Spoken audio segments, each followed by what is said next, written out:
sedulur papat dan kelima pancer.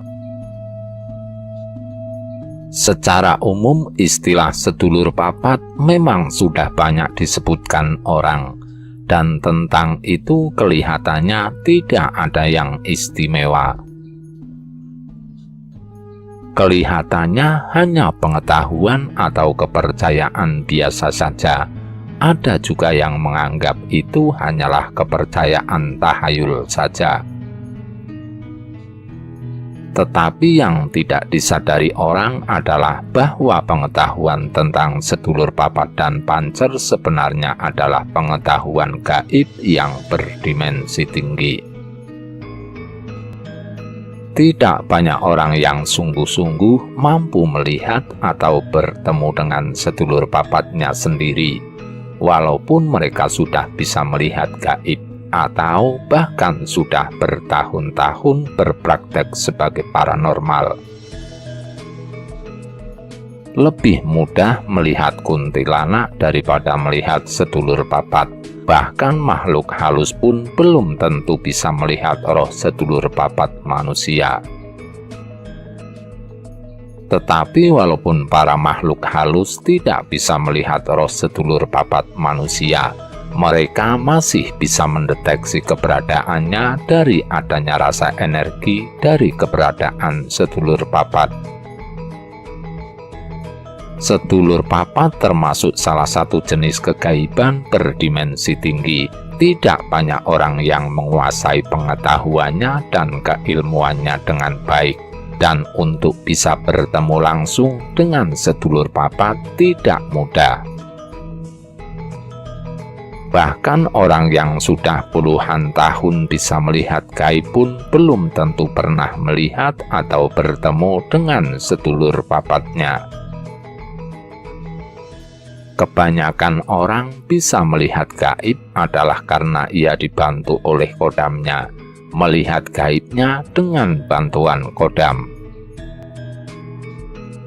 Tetapi karena kodam dan makhluk halus pun belum tentu bisa melihat sedulur papat manusia, maka tidak banyak orang yang sungguh-sungguh bisa melihat sedulur papat dengan bantuan kodamnya itu.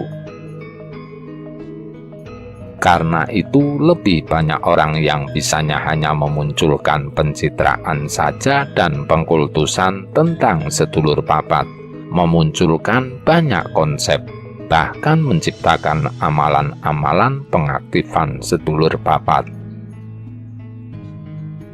Tapi mereka sendiri belum pernah melihatnya dan tidak tahu benar tidaknya pengetahuannya tentang sedulur papat. Kita bisa mendapati banyak sekali tulisan tentang sedulur papat. Tetapi karena sifatnya adalah pengetahuan dari mulut ke mulut, yang penulisnya sendiri mungkin tidak mengetahui kebenaran dan kesejatian dari sedulur papat, maka tulisan-tulisan itu lebih banyak hanya bersifat konsep saja. Lebih banyak hanya mengupas kulitnya saja. Ada juga yang tulisannya bersifat pengkultusan yang jauh sekali kebenarannya dari sejatinya sedulur papat yang sungguh-sungguh ada dan nyata ada. Pengetahuan tentang sedulur papat berasal dari kebatinan Jawa untuk bisa melihat sendiri atau bertemu dengan sedulur papatnya. Atau untuk menguasai pengetahuan tentang sedulur papat, orang harus menguasai kebatinan yang tinggi. Sedulur papat bersifat roh atau gaib. Untuk bisa melihat sedulur papat, kita harus bisa melihat gaib dulu. Tetapi bila melihat gaibnya dilakukan dengan cara melihat gaib biasa yang dikatakan orang sebagai melihat gaib dengan cakra mata ketiga, kita akan kesulitan untuk bisa melihat sedulur papat. Untuk bisa melihat sedulur papat lebih mudah bila dilakukan dengan sugesti kebatinan, minimal melihat gaibnya secara batin. Kita harus mengedepankan rasa untuk lebih dulu mendeteksi keberadaan mereka dari keberadaan energinya. Caranya, kita sampaikan niat kita untuk melihat sedulur papat. Kita minta para sedulur papat duduk di sekitar kita. Kemudian kita deteksi energi keberadaan mereka dengan rabaan tangan. Sesudah terdeteksi keberadaan energinya, barulah penglihatan kita terhadap keberadaan sedulur papat di sekitar kita itu dipertegas lagi dengan cara melihat gaibnya secara batin. Berarti untuk bisa begitu, kita harus mematangkan dulu melihat gaib secara batin. Tidak bisa instan. Bila inginnya instan, kebanyakan yang terjadi kemudian adalah orangnya akan berilusi dan berhalusinasi tentang roh sedulur papat. Jadi dengan sugesti kebatinan, kita mengedepankan rasa untuk lebih dulu mendeteksi energi keberadaan sedulur papat. Sesudah terdeteksi energi keberadaannya, barulah ditegaskan lagi penglihatannya dengan cara melihat gaib. Jadi tidak mudah untuk kita bisa bertemu atau melihat sedulur papat kita sendiri. Juga tidak mudah untuk mengetahui apakah sedulur papat kita sebenarnya sudah lengkap 4 ataukah belum. Kita harus bisa melihat gaib dulu. Latihlah dulu melihat makhluk halus yang biasa dulu seperti kuntilanak dan gondoruwo, dan jangan sampai terbawa ilusi.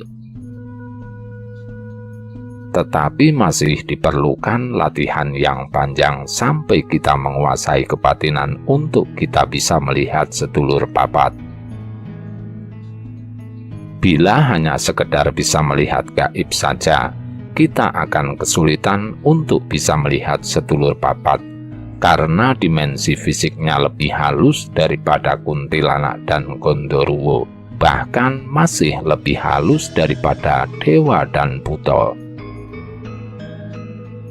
Tapi mungkin bisa Anda coba untuk minta bertemu dengan mereka di dalam mimpi.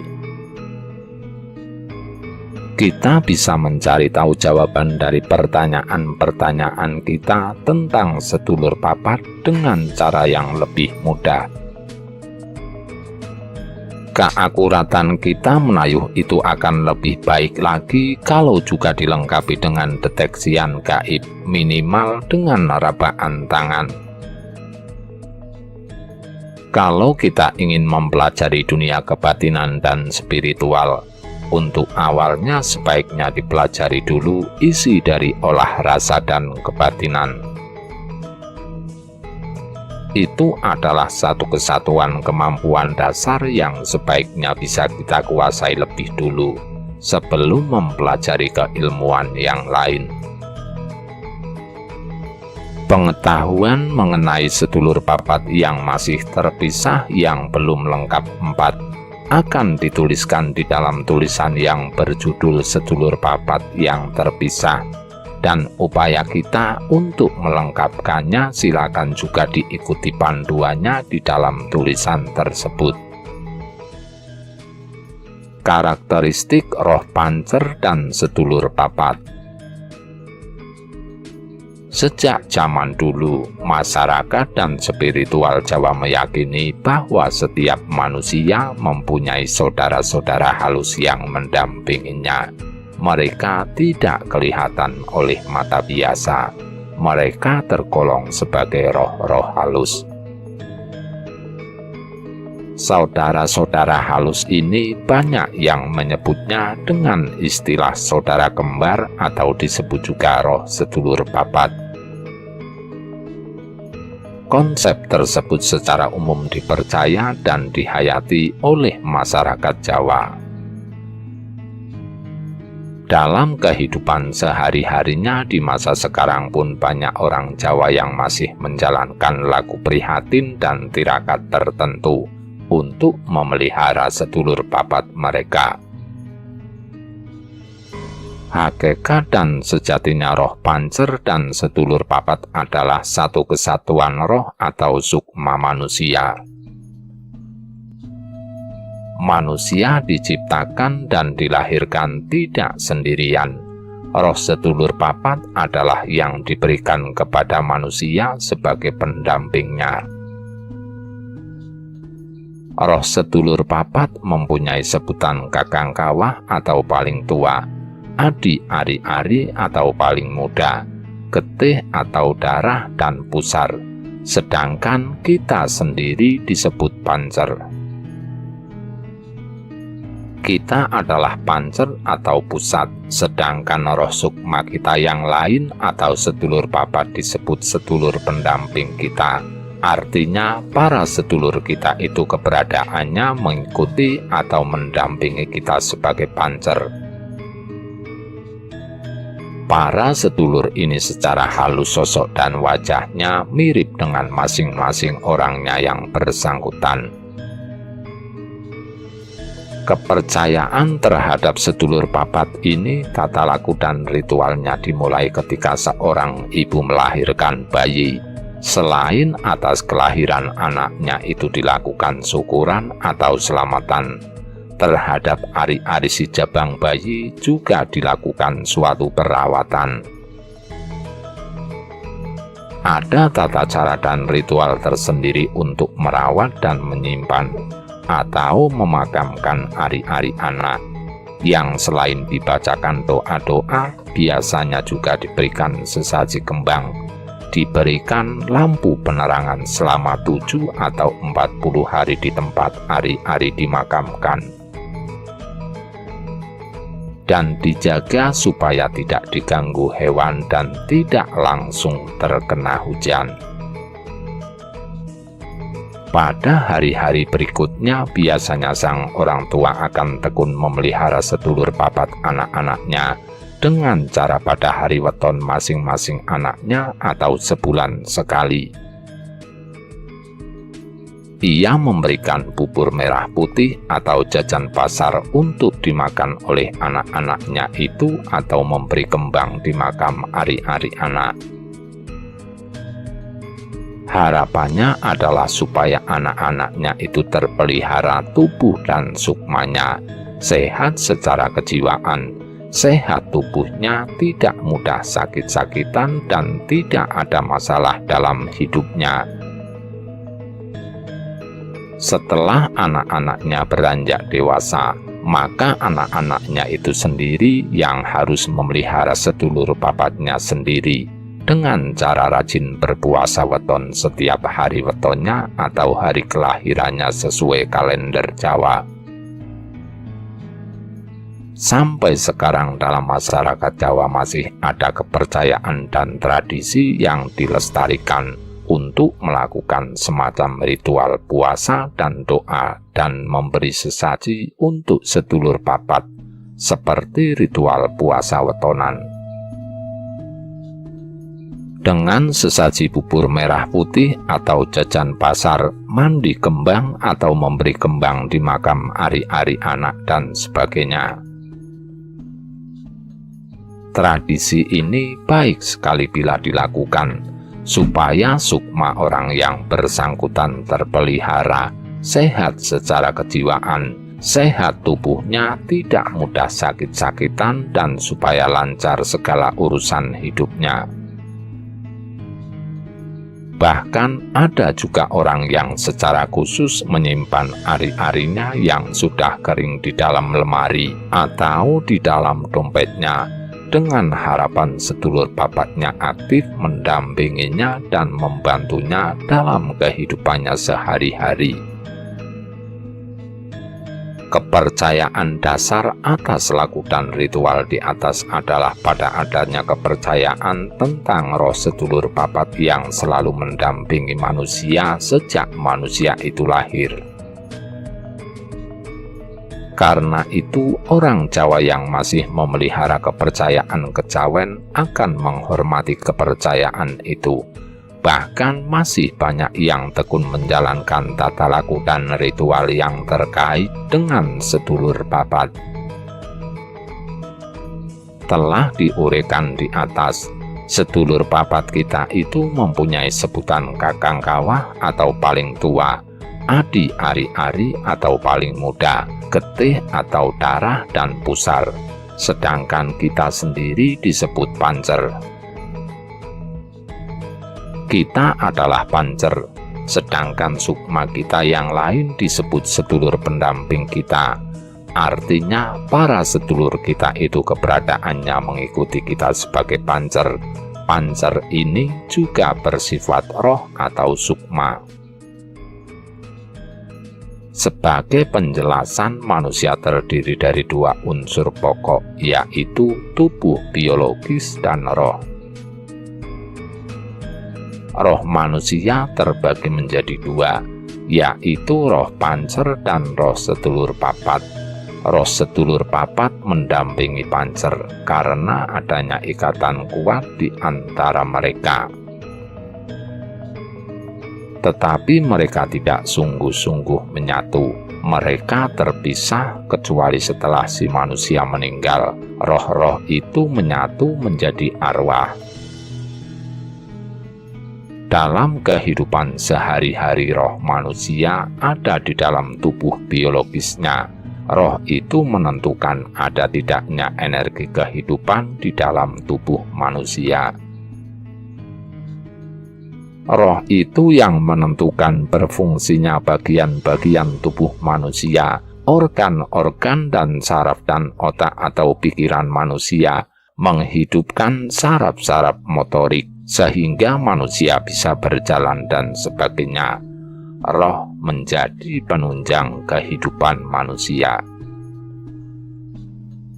Roh pancer hadir secara biologis manusia, berpikir dan berperasaan, berlogika, merencanakan kehidupan, merasa lapar, merasa sakit, ingin kaya, ingin hidup mulia, dan sebagainya. Semuanya itu adalah aktivitas biologis manusia. Dalam hal ini roh pancer manusia hadir dan bertindak sebagai makhluk biologis. Pancer hadir di dalam kesadaran, perasaan, dan pikiran kita. Roh pancer hadir di dalam kesadaran hati dan pikiran, sehingga yang dominan berperan dalam sehari-harinya kehidupan manusia adalah roh pancer. Roh sedulur papat keberadaannya bersifat mendampingi pancer dan membantunya menginspirasi kebijaksanaan dan memberikan peringatan-peringatan dalam bentuk ide dan ilham, bisikan hati, nurani, dan mimpi. Roh pancer hadir di dalam kesadaran dan berpikir manusia, tetapi roh sedulur papat tidak menentukan jalan berpikir manusia. Roh sedulur papat tidak menyatu dengan pikiran manusia, tetapi hanya bersifat membantu menginspirasi kebijaksanaan dan memberikan peringatan-peringatan dalam bentuk rasa dan firasat, bisikan dan penglihatan-penglihatan gaib, dan ide-ide dan ilham yang mengalir di dalam pikiran manusia dan mimpi. Dalam kehidupan sehari-hari seringkali kita sok berlogika atau tidak peduli sesuatu, mengesampingkan bisikan hati dan kebijaksanaan, atau lebih mengutamakan dogma dan doktrin, pemikiran sendiri, pendapat sendiri, dan keakuan. Itulah sebabnya kita tidak akrab dengan rasa dan firasat. Tetapi bila kita mau peka dan memperhatikan rasa dan firasat, ide-ide dan ilham, maka kita akan memiliki naluri dan insting yang tajam.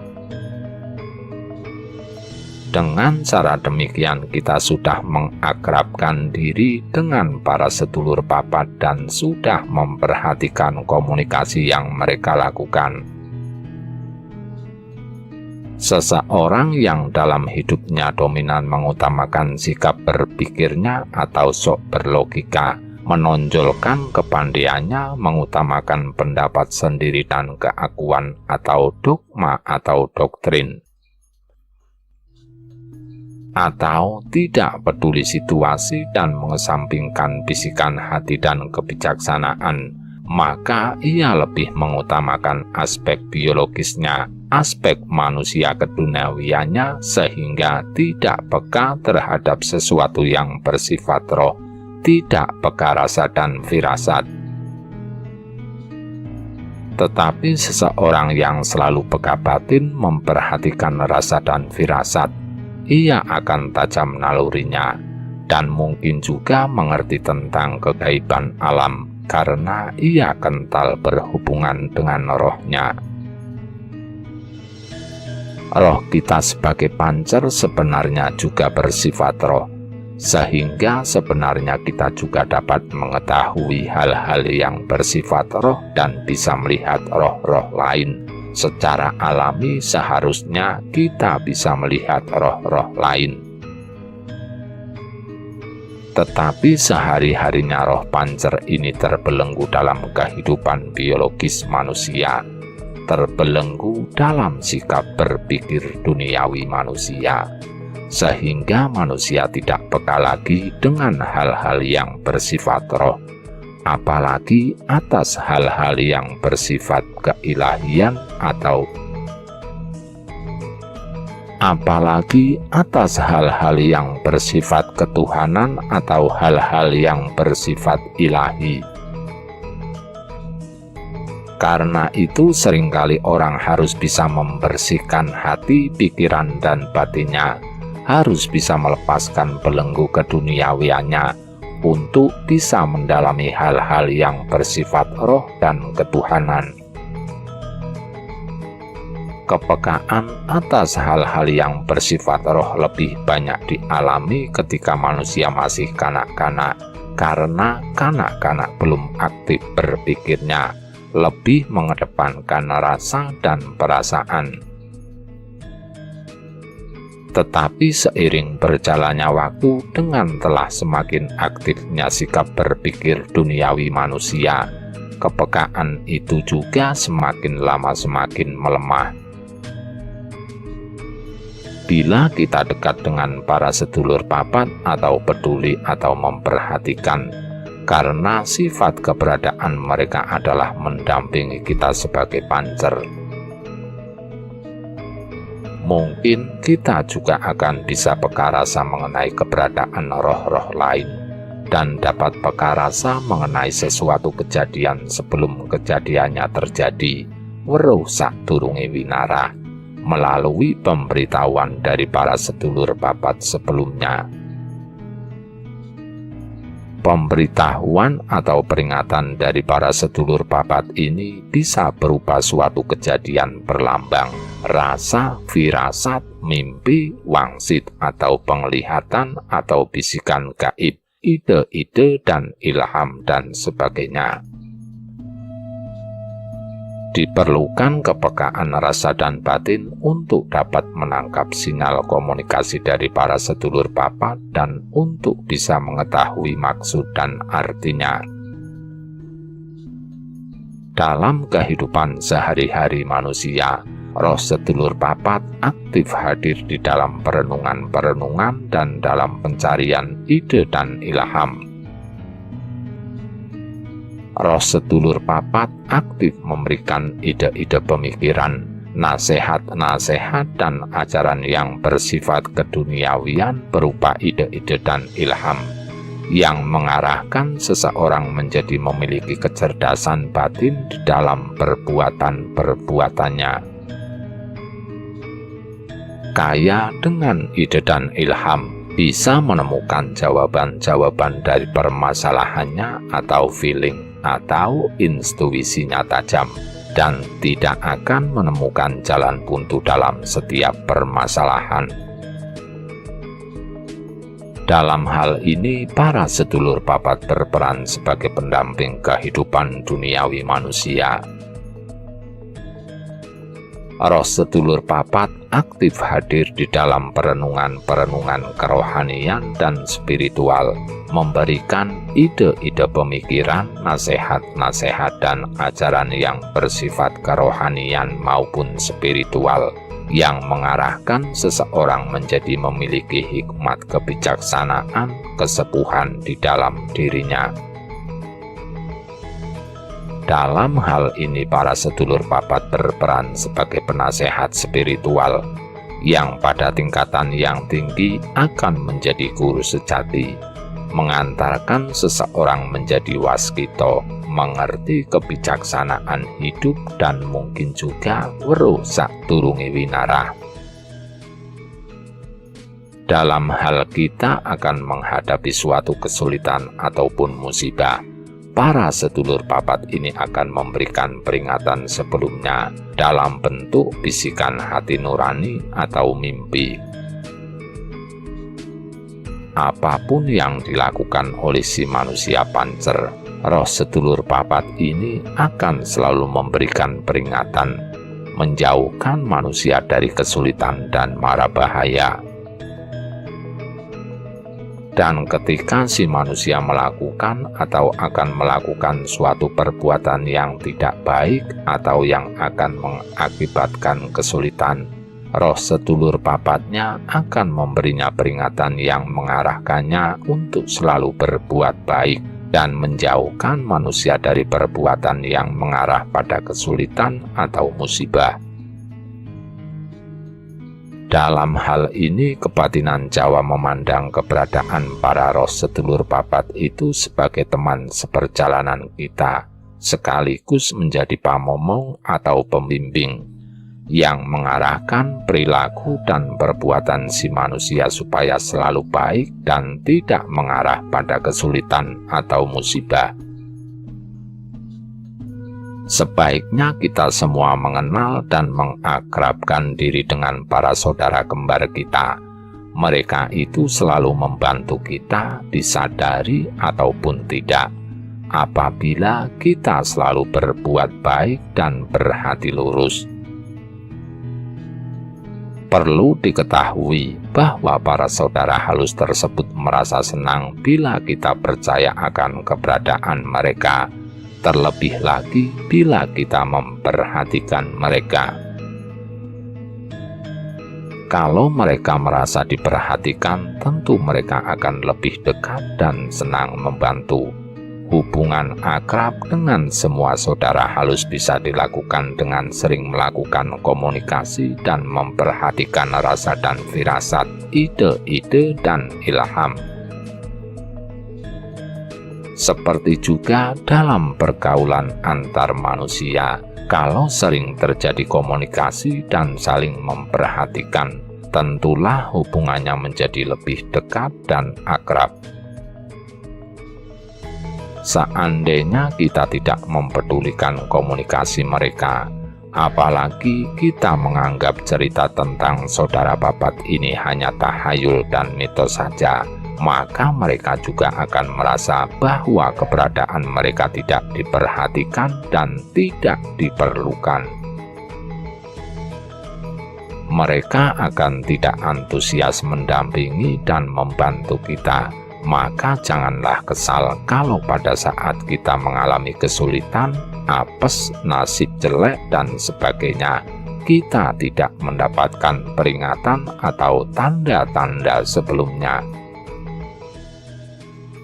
Pendampingan para roh sedulur papat ini bukan hanya ada dalam bidang keilmuan batin atau spiritual, tetapi ada pada semua bidang kehidupan kita sehari-hari.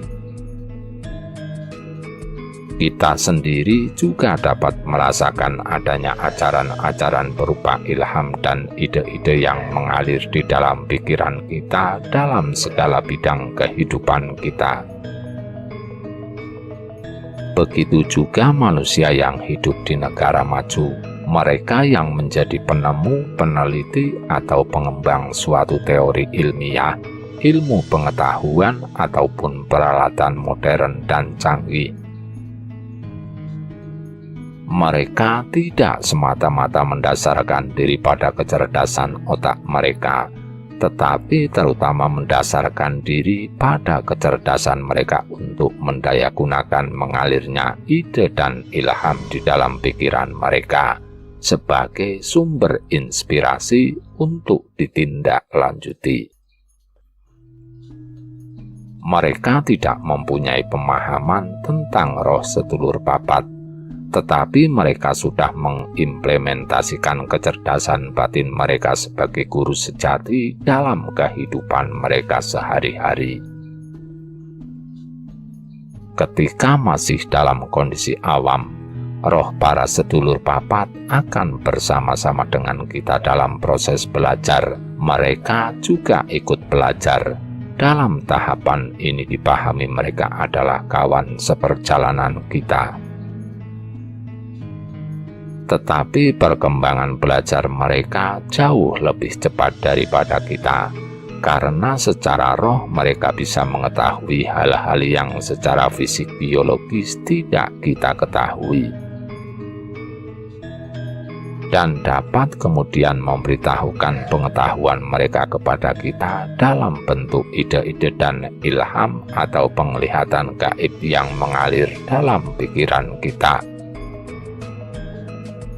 Mereka mengerti seluk-beluk kehidupan kita, termasuk pekerjaan kita yang terkait dengan teori dan alat berteknologi tinggi, ataupun teori-teori ilmiah tingkat tinggi. Karena itu, bila kita aktif memperhatikan dan berkomunikasi dengan mereka, kita akan lebih mudah dalam mempelajari sesuatu apapun dalam kehidupan kita. Ide dan ilham akan mengalir setiap saat, dan kita tidak akan menemukan jalan buntu di dalam setiap permasalahan. Mereka akan aktif hadir dalam perenungan-perenungan. Roh kita sebagai pancer sebenarnya juga bersifat roh, sehingga seharusnya juga dapat mengetahui hal-hal yang bersifat roh. Tetapi secara duniawi, roh pancer ini terbelenggu dalam kehidupan biologis manusia, terbelenggu dalam sikap berpikir duniawi manusia, sehingga manusia tidak peka lagi dengan hal-hal yang bersifat roh, apalagi atas hal-hal yang bersifat ilahi, sehingga kemudian untuk menutupi kelemahannya itu banyak orang sengaja memunculkan dogma dan pengkultusan tentang hal-hal gaib dan Tuhan, seolah-olah mereka benar tahu. Karena itu seringkali seseorang harus bisa membersihkan hati, pikiran, dan batinnya, harus bisa melepaskan belenggu keduniawiannya untuk bisa mendalami hal-hal yang bersifat roh dan ketuhanan.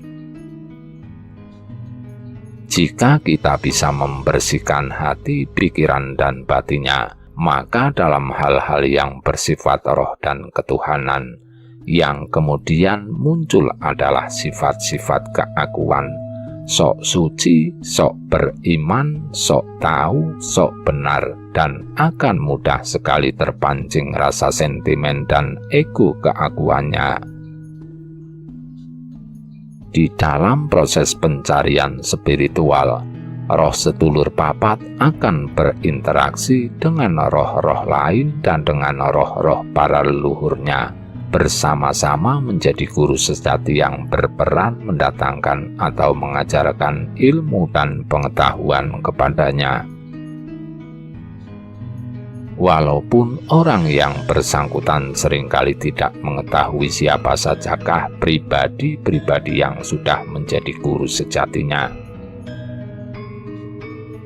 Itulah sebabnya orang yang mempunyai garis keturunan orang ilmu akan lebih mudah mempelajari sesuatu ilmu dibanding orang lain yang tidak mempunyai garis keturunan orang ilmu. Aspek penting guru sejati hadir di dalam keilmuan kebatinan dan spiritual dengan penekanan pada usaha untuk mengenali siapa saja yang menjadi guru sejatinya dalam proses keilmuannya, supaya orang bertekun kepada gurunya itu untuk mendapatkan bimbingan yang mendalam. Dan ketika sudah tidak ada lagi suatu sosok yang dapat menjadi guru pembimbingnya, maka roh sedulur papatnya akan menjadi pembimbingnya yang utama, yang memberinya ide dan ilham, penglihatan gaib, dan jawaban dari berbagai pertanyaan untuk ditindaklanjuti dan menuntunnya pada pengetahuan yang lebih tinggi. Ini adalah salah satu aspek penting dalam dunia kebatinan Jawa yang menekankan pengenalan pada roh sedulur papat, sehingga muncul konsep sedulur papat sebagai guru sejati yang penekanannya adalah pada penyatuan interaksi antara seseorang pancer dengan para roh sedulur papatnya. Dan bila saja para dewa berkenan sehingga seseorang memiliki suatu wahyu keilmuan atau spiritual atau kesepuhan dalam dirinya,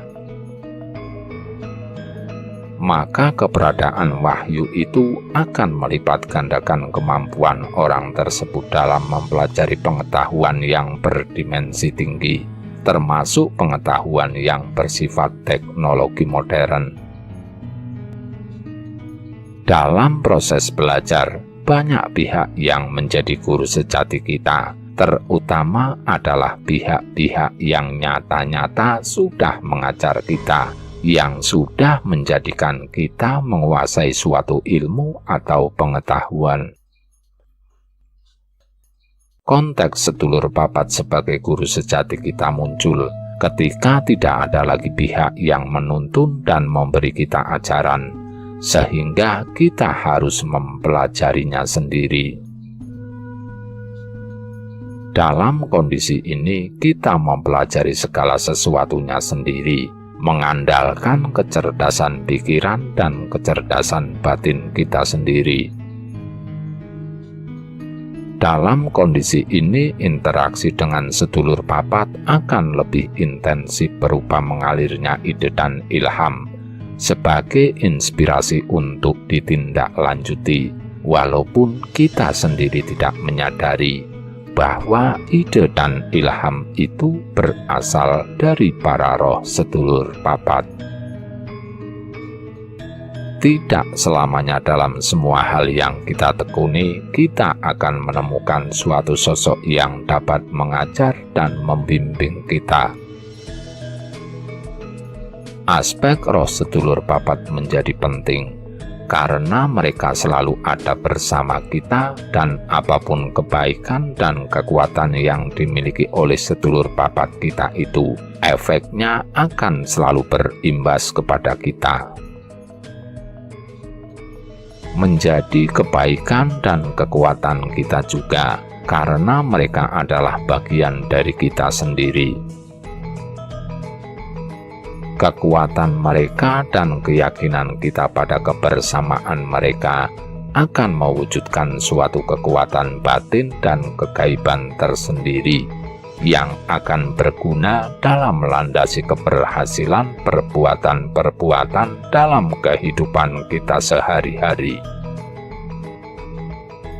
Keilmuan dan pengetahuan yang didasarkan pada kesadaran akan kesejatian manusia akan dapat dengan lebih cepat berkembang dan meningkat, karena manusia yang menyadari kesejatiannya akan juga mengenal potensinya sebagai makhluk biologis dan sebagai makhluk roh.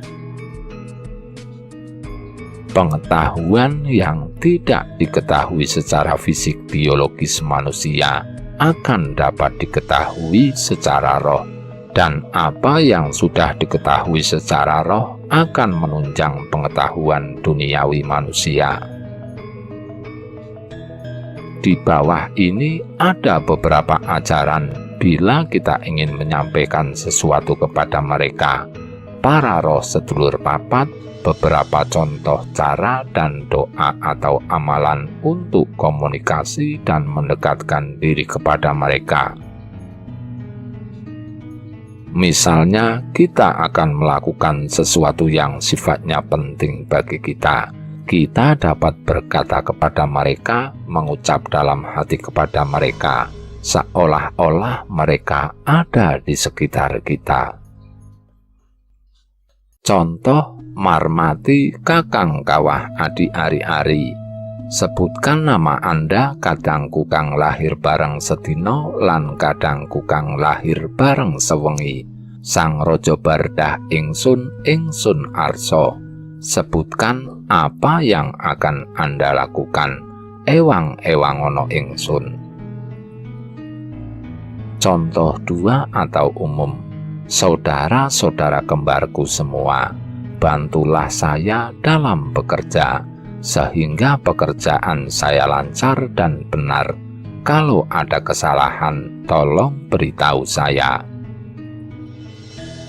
Contoh 3 umum.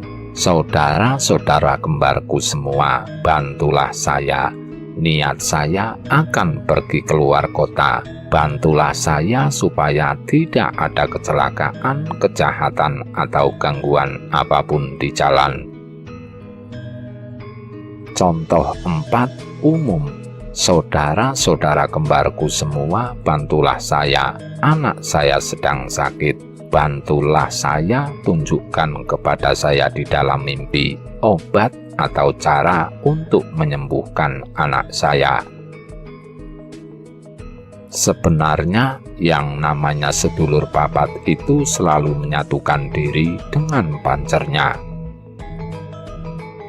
Dalam hal ini tanpa usaha penyatuan apapun, tanpa laku kebatinan ataupun berbagai macam amalan dan doa, roh sedulur papat selalu menyatukan dirinya dengan pancernya dan aktif berinteraksi dengan pancernya. Walaupun karena ketidaktahuannya atau sok tahu, ada orang yang menganjurkan dilakukannya tata dan laku kebatinan, puasa, laku prihatin dan tirakat, juga amalan dan doa untuk mendekatkan atau mengaktifkan sedulur papat. Tanpa laku apapun, sedulur papat selalu mendekatkan diri kepada pancernya, karena sedulur papat adalah bagian yang tak terpisahkan dari pancernya. Karena roh sedulur papat merupakan salah satu unsur yang membentuk sukma manusia. Justru pancernya itu atau kita sendiri yang seringkali tidak peduli kepada sedulur papatnya. Dengan demikian harus dimengerti bahwa segala macam laku olah rasa dan kebatinan, amalan dan doa, dan laku prihatin adalah upaya manusia untuk mendekatkan dirinya sendiri atau pancer kepada sedulur papatnya itu. Upaya kita sendiri sebagai pancer untuk lebih perhatian kepada sedulur papat kita. Untuk kita bisa lebih peka rasa atau tanggap atas semua bentuk interaksi dan komunikasi dari sedulur papat, bukan sebaliknya, bukan untuk mendekatkan sedulur papat kepada pancernya dan jangan dipaksakan untuk itu. Begitu juga dalam hal peka rasa, harus kita sendiri sebagai pancer yang berusaha peka rasa, misalnya dengan latihan olah rasa. Sedulur papat sudah membantu dengan memberikan gambaran dan bisikan gaib supaya kita lebih ngeh dengan sesuatu yang gaib. Jangan berpikiran sebaliknya. Jangan memaksakan pemikiran bahwa sedulur papat harus diaktifkan. Kita sendiri yang harus peka rasa untuk bisa merasakan aktifnya mereka kepada kita. Jangan menganggap sedulur papat kita tidak membantu bila kita sendiri tidak cukup peka rasa, karena sebenarnya mereka sudah membantu. Kitanya saja yang tidak menyadari bantuan mereka. Kita sendiri yang harus berusaha peka rasa, itu juga bila kita punya keinginan untuk peka rasa. Sesuai kondisi zaman sekarang, olah rasa dan firasat dapat dilakukan dengan cara sederhana, tanpa harus banyak mengorbankan waktu dan aktivitas. Sebagai pelengkap cerita sedulur papat dan laku prihatin dalam budaya Jawa yang terkait dengan sedulur papat. Dalam kehidupan sehari-hari, usaha kita untuk mendekatkan pancer atau diri kita sendiri dengan sedulur papat kita. Salah satunya adalah dengan cara kita peka rasa untuk mendengarkan bisikan ide atau ilham, dan peka rasa untuk memperhatikan tanda atau firasat yang diberikan oleh para sedulur papat kita. Biasanya cara sedulur papat berinteraksi atau berkomunikasi dengan kita adalah dengan cara memberikan mimpi atau rasa dan firasat tentang akan terjadinya sesuatu kejadian, atau berupa ide dan ilham yang mengalir dalam pikiran kita. Rasa dan firasat seringkali muncul berupa berlambang rasa. Dalam kehidupan manusia sehari-hari, apalagi dalam kehidupan modern ini, rasa dan firasat seringkali diabaikan.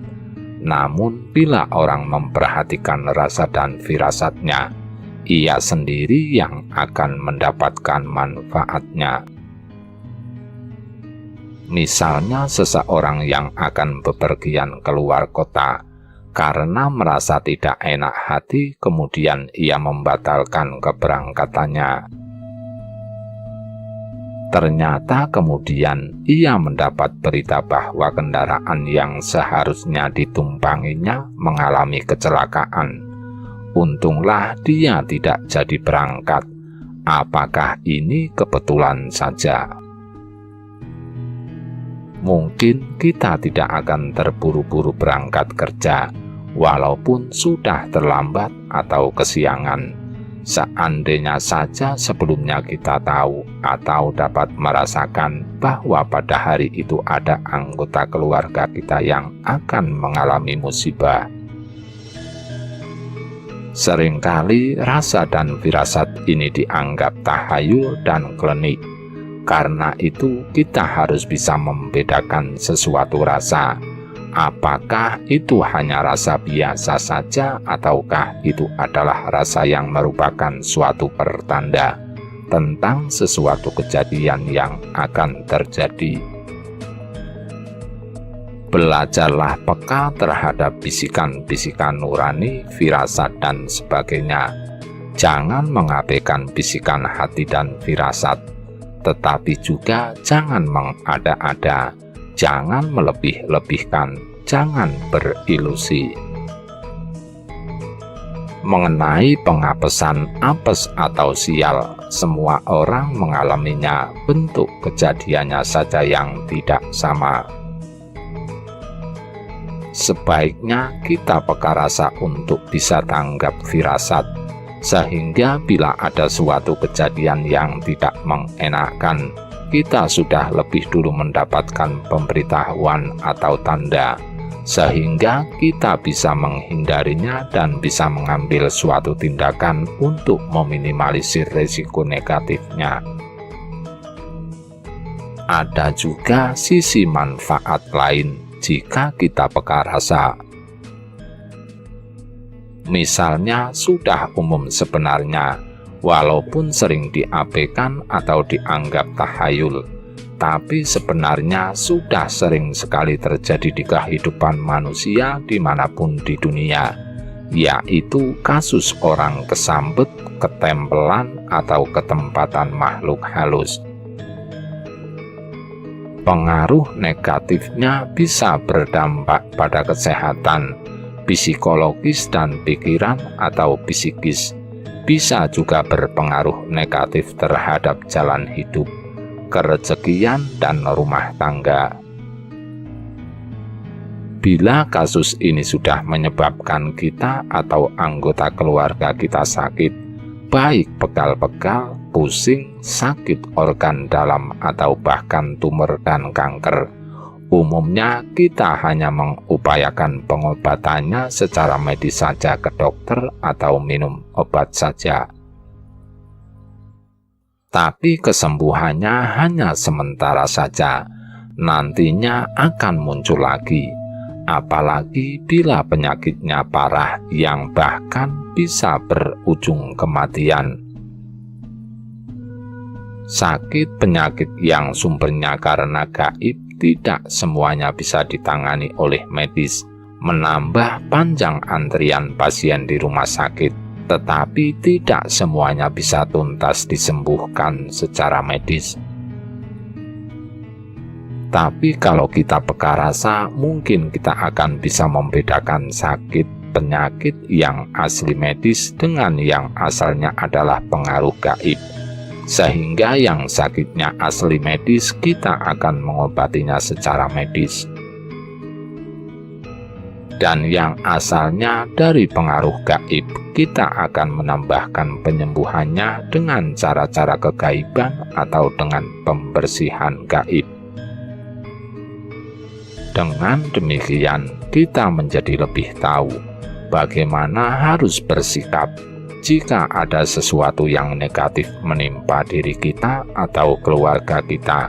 Apakah penanganannya harus secara modern duniawi, ataukah harus ditambahkan dengan cara-cara kegaiban? Begitu juga bila ada dampaknya yang negatif terhadap psikologis dan pikiran atau psikis, atau terhadap jalan hidup dan kerezekian dan rumah tangga. Dari membaca tulisan itu, kita juga menjadi tahu bahwa bisikan dan penglihatan gaib yang kita terima tidak semuanya berasal dari sedulur papat kita, karena bisa juga itu berasal dari kodam kita atau dari makhluk halus di dalam tubuh kita atau ketempatan makhluk halus. Karena itu diperlukan juga kekritisan kita dan pengetahuan tentang kegaiban. Tidak semua bisikan dan penglihatan gaib berasal dari sedulur papat kita.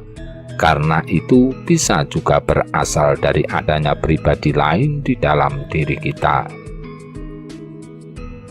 Ada pertanyaan dari seorang pembaca mengenai ide dan ilham yang ada kalanya muncul saling berlawanan. Ketika sedang hening berusaha mencari jalan keluar dari masalah kehidupan, muncul ide atau ilham yang saling bertentangan. Di satu sisi mengingatkan bahwa bila kita percaya kepada kuasa Tuhan, maka masalah apapun bisa diselesaikan. Di sisi lain ada suara yang sifatnya melemahkan, menjadi merasa terlalu muluk untuk meminta hal yang besar kepada Tuhan. Mana yang harus dipilih sebagai jawaban batin? Apa yang menjadi ciri dari ide atau ilham dari batin yang harus diikuti? Ulasannya sebagai berikut. Ide dan ilham dimengerti sebagai suatu bisikan gaib yang berasal dari luar kesadaran manusia, yang diterima di dalam pikiran manusia. Jika bisikan gaib itu tidak berasal dari sesosok gaib lain, maka diartikan bisikan itu berasal dari batin atau sukma si manusia sendiri. Umumnya berasal dari roh sedulur papatnya. Roh manusia terdiri dari dua unsur, yaitu roh pancernya dan roh sedulur papatnya. Roh pancer hadir secara biologis manusia, melambangkan kesadaran si manusia secara biologis duniawi. Roh sedulur papat hadir secara gaib sebagai pendamping roh pancernya. Dalam kondisi manusia sadar berpikir, maka ide atau ilham itu berasal dari sedulur papatnya. Dalam kondisi pikiran manusia mengambang, atau seperti sedang melamun atau berada di alam bawah sadar, kadang-kadang terjadi semacam percakapan antara pancer dan sedulur papatnya yang kita rasakan sebagai ide atau ilham yang mengalir di pikiran kita. Jika itu terjadi, maka biasanya roh sedulur papatnya akan memberikan masukan-masukan yang bersifat positif, membangun kualitas diri si manusia ke arah yang positif. Sedangkan roh pancernya yang lebih banyak bersifat biologis manusia, seringkali memunculkan kata-kata yang sifatnya melemahkan, bisa juga malah mengarahkan si manusia untuk berbuat yang tidak baik. Untuk mengoptimalkan aspek biologis atau keduniawiannya, malahan bisa menjadi iblis baginya. Dalam hal ini, sedulur papatnya ini berfungsi sebagai alat kontrol diri bagi si manusia untuk membangun kesadaran diri dan kualitas kepribadian yang tinggi. Selebihnya tergantung si manusia sendiri apa saja yang akan diperbuatnya. Pilih saja yang sifatnya membangun kualitas diri, jangan yang jelek. Jadi seharusnya kita selalu menggunakan kesadaran yang tertinggi dalam hal apapun, baik dalam hal duniawi maupun ketuhanan. Jangan menggunakan kesadaran yang rendah yang menjadikan manusia hidup dalam kepribadian, perilaku, dan kehidupan yang rendah. Rahayu, Rahayu, Rahayu.